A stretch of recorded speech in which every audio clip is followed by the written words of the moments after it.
Hey everybody, welcome to Ron's Wisdom Wednesday.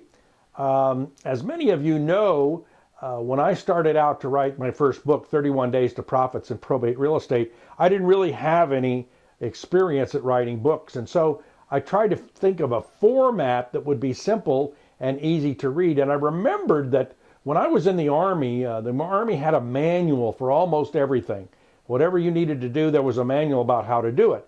Now, these weren't fancy books or anything, but they were very simple and they were very easy to read and easy to follow. So I thought, geez, if I could pattern my book after an Army pamphlet, giving it a little more personality than what the Army does, but basically making it simple and breaking it down to simple, easy steps to follow. Now, one of the reasons I wanted to do this is I had bought a lot of information material on the internet and paid a lot of big money, some $1,000 and $2,000 courses, and they seemed to be courses that confused me rather than made it clear about what I needed to do. So I sat down one evening and I decided to see how far I could break down my process into simple steps. And after a couple of days, I was able to actually get it down to 4 basic steps. And I want to tell you what those are.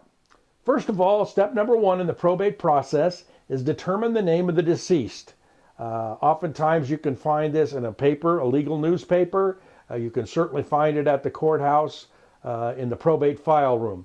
Number 2 is you need to find out if they own real property, because in my case, I'm not interested in the personal property. Now, personal property are those goods you find within the home. The real property is the home, and all I'm interested in is the home.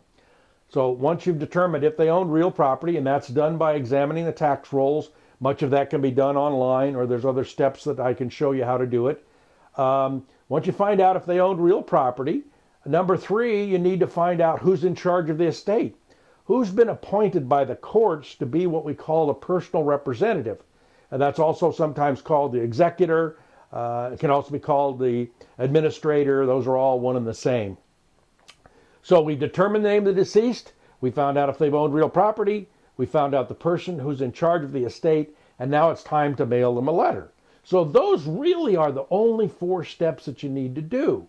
And of course, in my material, whether you get the book or whether you buy the DVD series or whatever, I always give you the letter that I've used, and I give you the authority to copy it verbatim. You can certainly change it if you want. My suggestion is you stick with that letter for a while until you've gained a little experience, and then let your experience dictate what your changes are.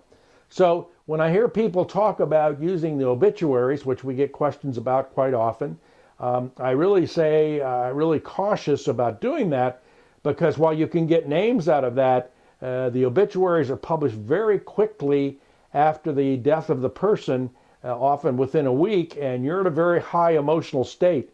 And I wouldn't recommend contacting the estates or the heirs during that period of time, because they're probably not ready to make a decision. So that's why it's better to work off the petition for probate, which you can find at the file room or published in a newspaper, a legal newspaper that's one of general circulation in your area. So those are the 4 steps you need to take.